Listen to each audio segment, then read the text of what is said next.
No se les olvide, no se les olvide mandarme su autoevaluación, porque ya tengo que subir calificaciones para no equivocarme yo solo con la tarea que les mandé sobre depresión y eso, ¿se acuerdan?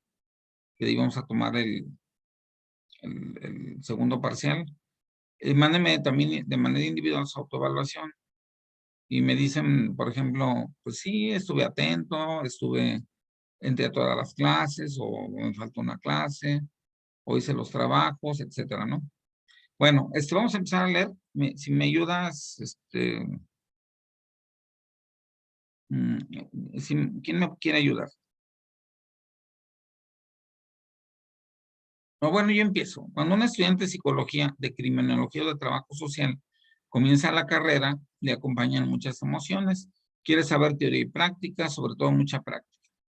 Cómo ayudar a los demás, cómo ayudarse a sí mismo, cómo encontrar una salida profesional, cómo se enfrentará a su primer paciente, será capaz, lo hará bien.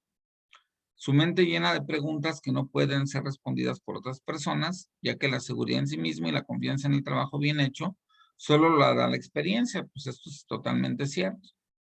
Pero esto solo lo comprendemos con el paso de los años. Lo que ocurre es que tanto en psicología como en el resto de las profesiones, los estudiantes quieren estar a la altura desde el primer momento. Esto es algo, digamos, hasta cierto grado normal. Eh, y por eso se acuerdan que al inicio hice muchas preguntas sobre psicópatas y yo los atendí, traté de dar, pues, lo que me pedían sobre los psicópatas. ¿Se acuerdan, no? Que hablamos un poquito de eso, de si nacían o si se hacían. He dado esta materia, pues, ya algunas y otras veces. Por supuesto, en la materia de psicopatología clínica 2 se ven más el trastorno de psicópata, el antisocial, el narcisista, que están emparentados. Y bueno, pues de alguna manera medio manejo también esto, ¿no? Yo hice un diplomado de criminología hace como 11 años. O sea, no lo tomé, sino yo lo organicé. Y yo daba una de las materias que se llama desviación social.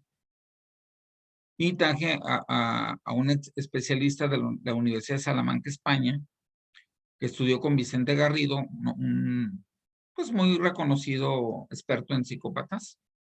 Y pues nos fue muy bien con ese diplomado. Entonces, de alguna manera me conecté con ese tercer grupo. Casi en las carreras no se ve el tercer grupo de psicólogos. Yo siempre he pensado que les falta eso, porque la verdad, pues es muy alto el número de psicópatas, es un 4% de la población mundial. O sea, de depresivos y bipolares es 6%, ¿se acuerdan?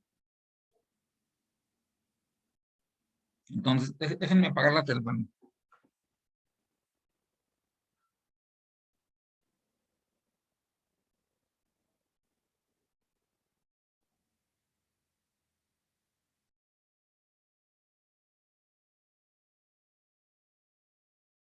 La tele para levantarme y no sonó.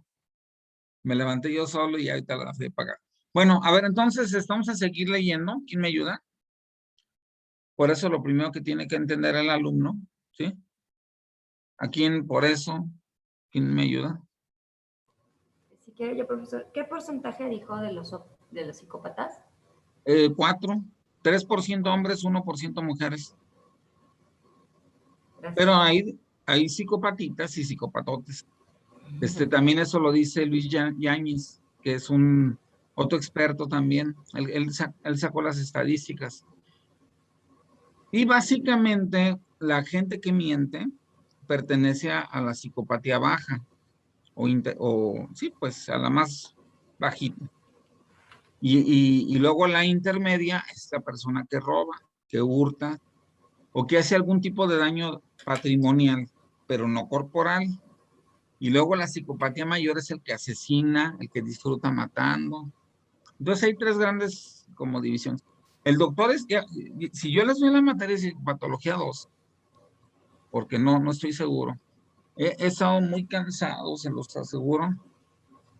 No es excusa ni nada, pero me dan ganas de de septiembre a diciembre tal vez no dar clase para cuidarme más a mí mismo, porque caí hasta el hospital. Y pues todo lo que tengo pues, son puras somatizaciones. No tengo nada malo. Claro que lo descarto. Qué bueno que descarte eso, ¿no? Pero pues sí necesito cuidar más mi salud mental.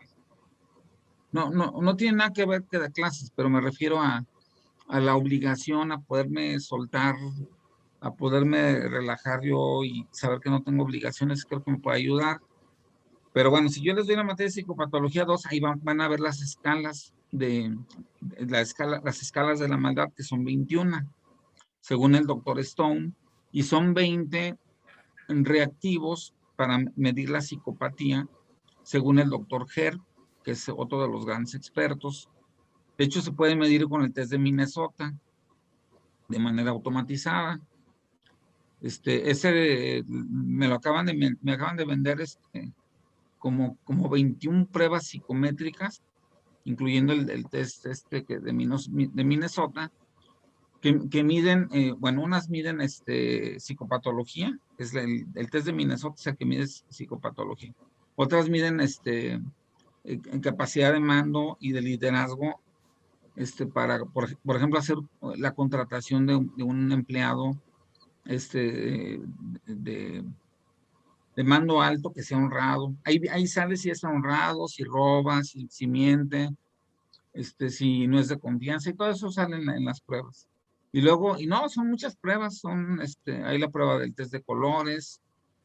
Ese lo impartieron aquí en un taller en el Hotel Real de Minas, el Usher de colores. Costaba 2,700 ir te daban las láminas de colores, incluía pues eso, el test, y también te decían cómo aplicarlo, pero pues ya también lo tenemos computarizado. Entonces, pues ya todo se está computarizando. El Usher de colores, nada más le dice a la persona que elija el color que más le guste en orden de importancia, y al último te da el resultado. Porque la psicología del color es algo bien interesante. Si una persona dice, a mí, ¿cuál es su color favorito? ¿El azul o el verde? Para mí cuando yo era adolescente decía que el azul, pero ya cuando empecé a madurar, dije que el verde. Pero ¿por qué hice ese cambio de azul a verde? ¿Alguien sabe? Tiene que ver eso con psicopatología. O sea, la percepción de los colores, el color favorito que te pongas, ¿verdad? Bueno, tiene que ver con asociaciones. Miren, por ejemplo, McDonald's eligió el color amarillo para los arcos famosos dorados, porque el amarillo despierta el apetito, ¿sí? Pero cuando vas a comer, el rojo es el que te hace comer. Entonces, casi todas sus manteletas que dan tienen mucho más rojo que amarillo. Y para atraerte a que entres es el amarillo. Entonces, todo eso está estudiado, y eso es cierto. No, lo que pasa es que nosotros, bueno, en su carrera en concreto no llevan psicología del color. Yo sí llevé psicología del color en la carrera y luego la llevé en la maestría. Sí, es que su programa se me hace mucho más cercano al del UNAM. Sí, y entonces, bueno, yo estudié en UNIVA, la carrera, y está mucho más, pues metían más materias más, digamos, actuales, ¿no? Como les decía de psicología del adulto, por ejemplo, de la gente, por qué se divorcia, por qué se pelean, por qué no van como perros y gatos, por qué no se separan si andan como perros y gatos. Bueno, tanta cosa, ¿no? Pero bueno, luego platicamos si quieren más a fondo del asunto. La Universidad Autónoma de Querétaro, pues sus cursos son muy baratos, nomás pagas inscripción, pues es escuela pública, pero tienen que admitirte, vamos a muchísima gente del país a que la admitan. Por ahí me decía una alumna que está en el grupo que va a salir ya, que le consiguiera los datos, ya le pasé los datos, donde yo también estudié el doctorado en psicología. Y bueno, el costo sería pues ir a Querétaro y regresar, ¿verdad? Porque pues realmente hasta te apoyan económicamente para ir a congresos y así. Pero de maestría para arriba, en licenciatura no te apoya. A ver, entonces, por eso lo primero, ¿quién me ayuda? Hola, hola. Ya, sí. Por eso lo primero que tiene que entender el alumno que estudia psicopatología es que no está ante una asignatura que se aprueba y sirve para conseguir el título. Es mucho más, está ante la esencia misma del trastorno psicológico y esa es una asignatura que le acompañará siempre. Muchos estudiantes de psicopatología, al igual que los de medicina o enfermería, cuando empiezan a familiarizarse o a ver de cerca la enfermedad, se sienten demasiado identificados y creen tener gran parte de los síntomas o todos. Por más veces que les explico que no les pasa nada y que es algo normal en cualquier alumno relacionado con temas de salud físico-mental, la duda siempre les persigue. Sí, Esto no porque, significa. espérame, porque cuando se empiezan a ver los trastornos, tú dices, híjole, pues yo tengo eso, tengo esto otro y tengo aquello, tengo bipolaridad, de repente me da por reír en las discotecas o en los bares y ya ando bien apachurrado en mi trabajo. Acuérdense que eso es normal. El diagrama de Ward dice estar tranquilo el 95% del tiempo, el 4% alegre y el 1% se deja para tristeza o enojo, o sea, muy poquito tenemos que enojarnos, estar tristes, un poquito más reírnos y todo lo demás estar tranquilos. Eso sería lo normal, ¿verdad? Pero pues eso no es bipolaridad. Bipolaridad es que la mitad de tu día estés triste y la otra mitad súper alegre. Eso sí sería bipolaridad, ¿verdad? Bueno, ¿qué más? Adelante. Esto no significa que los profesionales estemos extensos de tener una patología psicológica. Cuando la tengamos, nos trataremos como cualquier otra persona, pero la enfermedad no se adquiere por leer ni por estar juntos a alguien que la tenga. El miedo o la responsabilidad que podamos sentir ante el trastorno psicológico es una sensación normal no, que a veces no desaparece con el paso del tiempo. Quien trabaja con y ante personas sabe perfectamente de lo que estoy hablando. No os preocupéis por nada. Al principio, no os preocupéis por nada al principio. A todos nos pasa lo mismo mientras estudiábamos. Una cosa es haber oído hablar de problemas psicológicos y otra muy distinta es cuando se empieza a conocer a fondo los trastornos psicológicos. Sí. En ese momento, lo primero que se puede apreciar es cuánto se parecen y cuánto se diferencian entre ellos. Dónde empiezan y dónde acaban los límites de cualquier tipo de problema psicológico. Si hay algo que queda claro cuando uno se adentra en el mundo de la psicopatología, es que no hay fronteras bien delimitadas entre unos trastornos y otros. No están dibujados como los países que se encuentran dentro de un atlas, ni podemos ponerles distintos colores para saber cuál es uno y cuál es otro. Que fue también algo que vimos al principio, les hablaba de que la salud y la enfermedad son continuos, es decir, en qué porcentaje estoy enfermo, en qué porcentaje estoy sano, y no puedo decir estás enfermo o estás sano. O sea, eso tenemos que desterrarlo. Miren, todas las personas pueden tener algún tipo de patología. Por ejemplo, les decía, el psicópata menor es el que miente. El psicópata intermedio, el que utiliza algún medio para engañar y obtener algún lucro, ¿sí? Alguna ventaja económica, falsificar un cheque, que eso se hacía mucho antes. Y el psicópata mayor, pues, generar sufrimiento, daño, pero no precisamente cortando con una navaja a la persona y haciendo que se desangre. Puedes tú generar daño cuando atormentas psicológicamente a alguien. Sí, o sea, no nomás es eso. Entonces, aquí el detalle es, por ejemplo, hay gente que es mentirosa, bueno, sí, el psicópata menor, ¿verdad? Pero si ese psicópata menor canaliza la mentira, por ejemplo, hacia la literatura. Escribe un libro de aventuras, de cuentos, o sea, algo obviamente totalmente falso, ¿verdad? Un viaje a la luna, o que hable de que nos conquistan los extraterrestres, pues eso es mentira, ¿verdad? Pero entonces ese psicópata menor está canalizando su psicopatía hacia algo bueno, que en este caso sería hacia algo productivo, y esa es la fantasía.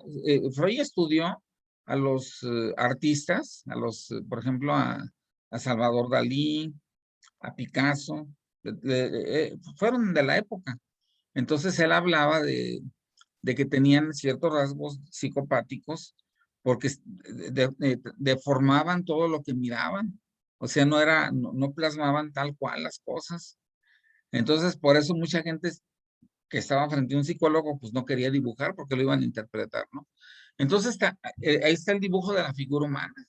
Se puede interpretar mil cosas. Si la pintura, el dibujo lo haces diferente y no exactamente, si haces una cabezota con unos piececitos, pues obviamente que está hablando de que estás mintiendo, mintiendo a la hora de dibujar y de plasmar a una persona. Pero aquí habría que ver si tú estás utilizando a tu favor eso, ¿verdad? Por ejemplo, las personas que trabajan como grafólogos, ¿cómo se llaman eso? Los diseñadores gráficos, pues se utilizan muchas veces la imaginación y recursos falsos que no existen en la realidad, o las personas que diseñan comerciales. Entonces no podemos decir que estén enfermos, están usando a su favor la mentira, ¿verdad? Entonces, fíjense, entonces no podemos clasificarlos.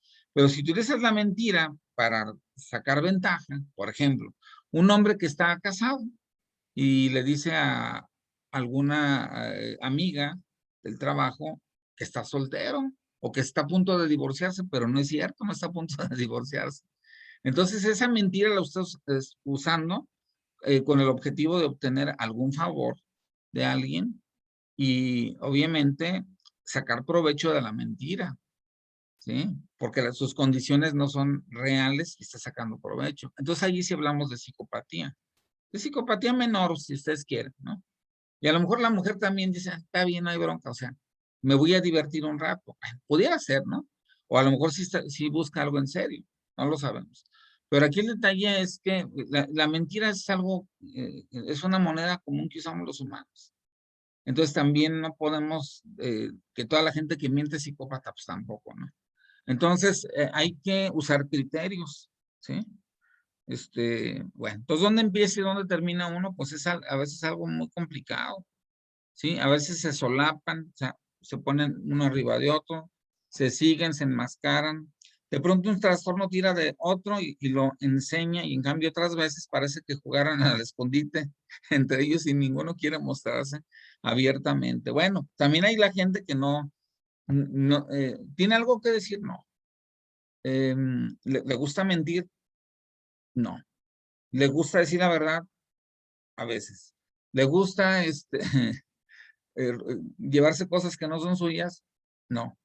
¿Le gusta, le molesta mucho que alguien haga ruido cuando usted está concentrado? No. Obviamente que pues sí nos molesta que alguien haga ruido. Ese sería un neurótico, ¿verdad? Porque no soporta, no tolera el ruido. Pero pues no le sacas la sopa. O sea, porque a todo te dice que no. Y eso es lo que se le llaman defensas. O sea, la gente se a la defensiva, ¿no? Entonces, para que el psicólogo saque lo que es, necesita aplicar pruebas.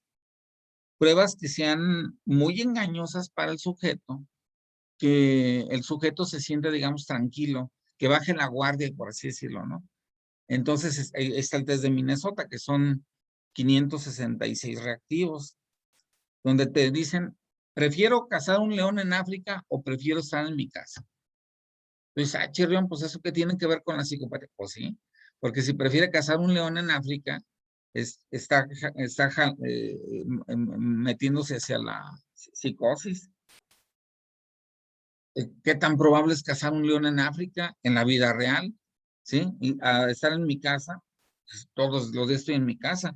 Entonces, eso sería una cosa. Lo que pasa es que luego, no sé si les aplicaron el test de Minnesota o si saben de lo que hablo, del test de Minnesota. No, ¿no? Bueno, ese mide psicopatología, porque te mide neurosis, psicastenia, histeria, ¿cómo se llama? También mide homosexualidad. Lo que pasa es que el test de Minnesota se crea antes del movimiento a favor de los derechos de las personas LGTB más, uy, quién sabe qué. O sea, y bueno, pues y se queda así, entonces pues, sale si la persona es homosexual o no. Lo sepa o no lo sepa, porque hay gente que no sabe que es homosexual y sí lo es. Pero eso lo descubre a lo mejor después de 3, 5 años de casado, ¿sí? O de noviazgo. Y no sabía esa persona. Creyó que esa persona creía que era heterosexual, pero no lo era. Entonces les digo, por ejemplo, que esta prueba lo descubre. El test de Minnesota también mide eso. Es la prueba más buena que existe en el mundo para medir psicopatología, el test de Minnesota. Es tan largo, también hay el que se le llama cortado, es la mitad. Se le llama el test de Minnesota 2. Ese, pues no, porque el test de Minnesota 1 o la primera versión tarda como 2 horas en contestarse. La gente se aburre, entonces empieza a contestar a lo loco y ya pues no se sabe si realmente es cierto o no. Entonces se creó el Minnesota 2. El Minnesota 2 se acortó a la mitad el tiempo, creo que más o menos dura 40 minutos, pues ya es mucho más fácil de que alguien lo conteste y que diga la verdad, por lo tanto. Entonces, nada más ahí sí tiene que ser el psicólogo observando que sí lo haga bien, que no empiece a palomear a lo loco, pues también, sino que lea la pregunta y elija, porque son 2 respuestas siempre. Y entonces ahí se va viendo y es muy, muy fiable. O sea, el test de Minnesota, de hecho, tiene una escala para decir si alguien mintió, porque en una pregunta te la hacen al revés. A mí no me gustaría cazar leones en África, o bien no me gustaría quedarme en mi casa. La ponen al revés, pero después de como 30, 40 reactivos y tú lo pones mal eso, entonces invalida el test de Minnesota. No sé si me expliqué. Tiene una escala para invalidar si alguien mintió. O sea, está muy padre el test de Minnesota porque tiene esa cualidad de que le puedes aplicar hasta que la escala de falsedad se disminuye a 0. Dices, por favor, contéstalo, pero ahora sí lee las últimas y por favor di con sinceridad lo que tú piensas. Porque con la escala F tú te das cuenta si mintió. Tiene 3 escalas, una para ver congruencia, otra para ver si las contestó a lo loco, porque no empiezan a no checar entre sí. Entonces el Minnesota pues es el máximo instrumento que se tiene pues hasta la fecha, que yo sepa, no hay otro mejor. Se diseñaron en los 60, 70, más o menos. Se fue mejorando en los 80 para hacerlo mucho más corto. De cualquier manera quedó la escala que mide homosexualidad, que ahorita en la actualidad, por los derechos lésbico, gay, etcétera, en teoría pues ya no debería de usarse ese test, o debería de transformarse para no tener tampoco ese indicador, ¿verdad? Bueno, adelante, por favor. Ah, chis, ¿qué pasó? Se me perdió. ¿Dónde está el...? Ahí déjame, dejo de... Lo que estamos leyendo, porque sí me Se me parecía. perdió. Aquí ya lo tengo. Adelante, estimada Ruth. A veces se solapan, se siguen, No, se eso ya lo leí. enmascaran. Por eso mejor, por eso. Entonces, ¿dónde está por eso?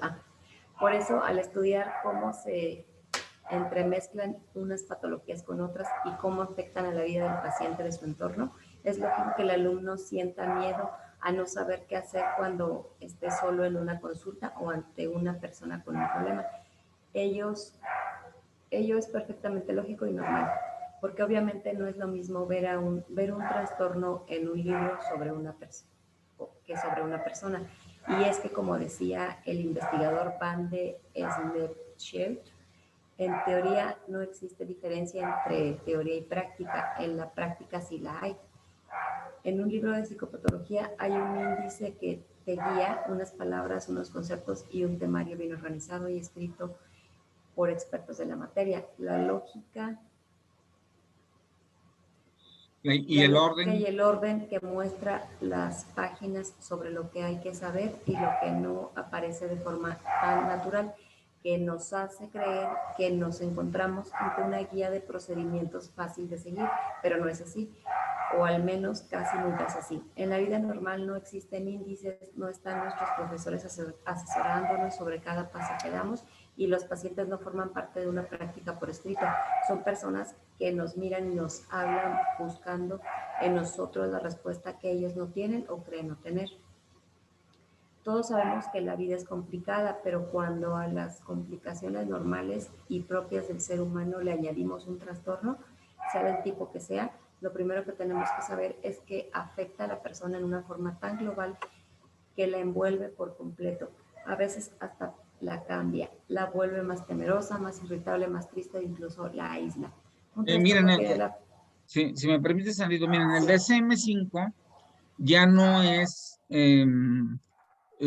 como antes en el DSM-3, DSM-2, DSM-1, que solamente se diagnosticaba la patología. Tienes que diagnosticar también el estado de salud del último año y lo tienes que agregar al diagnóstico, ¿sí? ¿Por qué razón? Porque el último año de vida representa con mucha claridad hacia dónde está moviéndose la persona. Porque, por ejemplo, un esquizofrénico en el último año de vida, de no ser esquizofrénico, se va convirtiendo lentamente en esquizofrénico. Pues cuando tú le diagnosticas esquizofrenia, tienes que ver en qué fase está, porque hay 3 fases, ¿sí? La fase prodrómica, así, pro y dromos, que es la primera, la fase activa y la fase residual. Entonces tú tienes que saber en cuál de las 3 fases se encuentra. Eso no lo hemos visto, creo, pero pues yo me lo sé, pues. Pero ¿en qué fase se encuentra? Por ejemplo, la fase prodrómica puede caminar muy rápido o puede ser que dure hasta 10 años. Y es súper confusa la fase prodrómica porque la gente se empieza a encerrar en su cuarto, no sale. Casi no sale, casi no se cuenta, pero también la gente se encierra en su cuarto para estudiar, para pasar un examen y no sale, pues un estudiante de medicina que le dejan muchísima tarea y bueno. Entonces, es confusa, porque ¿por qué no sale? Porque está entrando a la fase prodrómica, que es la primera fase de la esquizofrenia, o es porque está echándole todos los kilos y todas las ganas a la carrera, ¿verdad? Ahora, la fase activa es cuando la persona empieza a tener problemas en el trabajo y en la familia, porque en el esquizofrénico se da en los 2 lugares, en la familia y en el trabajo. Todo lo que esté abajo de la esquizofrenia se da nomás en un lugar. O sea, el paranoide piensa que lo persiguen en el trabajo o que lo persiguen en la casa, o que lo quieren envenenar la mamá o el papá o el hermano, o que en el trabajo lo quieren correr, ¿verdad? Entonces, en alguno de los 2 lugares se está fallando, pero en los 2 no falla al mismo tiempo. Es algo bien estudiado, bien curioso. El esquizofrénico falla en los 2 lugares al mismo tiempo. O sea, se empieza a deteriorar la relación en la fase prodrómica, perdón, activa. Y en las residuales cuando pues ya les viene la esquizofrenia con todo, no te reconocen, ¿sí? Entonces, por eso tenemos que, el DSM-5 por eso es muy valioso, porque nos permite saber qué enfermedad tiene y cómo ha evolucionado en el último año, porque eso lo menciona el DSM-5. También el DSM-5 nos habla de qué enfermedades ha tenido a lo largo de su vida. Si ha tenido fiebres altas, por ejemplo, sabemos que eso daña las neuronas del cerebro. También nos habla de la personalidad, porque también hay datos que nos permiten entender que alguien realmente no es que sea un enfermo mental, sino que tiene la personalidad que evoca o que te recuerda algún trastorno mental. Eso es muy diferente. Tener una personalidad neurótica a ser neurótico, pues es muy diferente, ¿sí? Porque la personalidad neurótica, pues es que todos tenemos, se jala para un lado, se jala para el otro, o se jala para el otro, son los 3 grandes grupos, pero no por fuerza estamos enfermos, tenemos una personalidad que recuerda a la personalidad enferma. Sí, entonces el DSM-5 es muy preciso, porque son 5 ámbitos los que mide, no nomás mide la pura patología, mide cómo ha funcionado la persona en el último año, mide las enfermedades que ha tenido a lo largo de la vida, mide las condiciones sociales o ambientales. Por ejemplo, una persona que es acosada porque pertenece a otra religión, también mide eso, el DSM-5. Entonces, la persona se siente mal, se siente inhibida, siente que nadie la quiere, o sea, real, porque pertenece a otra religión. Entonces, eso nos debe de atenuar el diagnóstico. Porque si diagnosticamos así a lo puro bruto, valga la expresión, nos vamos a equivocar. Porque la sociedad tiene mucho que ver con el daño que está recibiendo una persona. No es que esté enferma, es que la está enfermando la sociedad o la propia familia, ¿sí? Entonces, todo esto, a veces la familia enferma a uno de sus miembros a propósito, para que no exista, para que exista unión familiar. A veces se tiende a enfermar a uno de los miembros. Por eso también es muy importante estudiar a la familia. También lo hace el DSM-5. ¿Sí? Hay que comprar el manualito o bajarlo de internet. Yo no he bajado la última versión. Tengo el DSM-4 en electrónico, el DSM-5 no lo tengo, pero creo que se puede ya bajar. Entonces tú tienes que hacer, se le llama diagnóstico multiaxial, o sea, en muchos ejes, porque si no, si tú nomás te fijas en la patología, pues todos tenemos la patología. Hay que fijarnos en, ¿funcionas en el mundo? Tienes patología, pero ¿funcionas bien en el mundo? Pues entonces es patología vinculada con personalidad. Es tu personalidad, no es en sí una patología. Es una personalidad que recuerda una patología que es muy diferente, ¿sí? Entonces, por eso tenemos que hacer esto. Bueno, un trastorno, ya se nos va a sacar su morita. Un trastorno tiene la facultad. Adelante, ya con eso terminamos. Un trastorno tiene.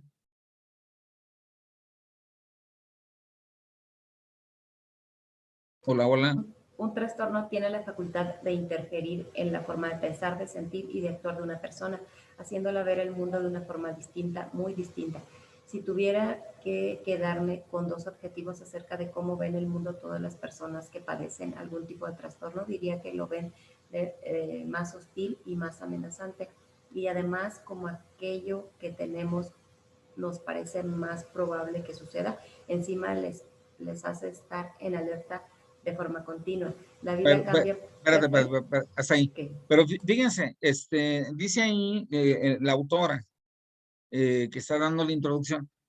¿Cómo puedo saber si alguien tiene una patología y que no sea personalidad, que sea patología?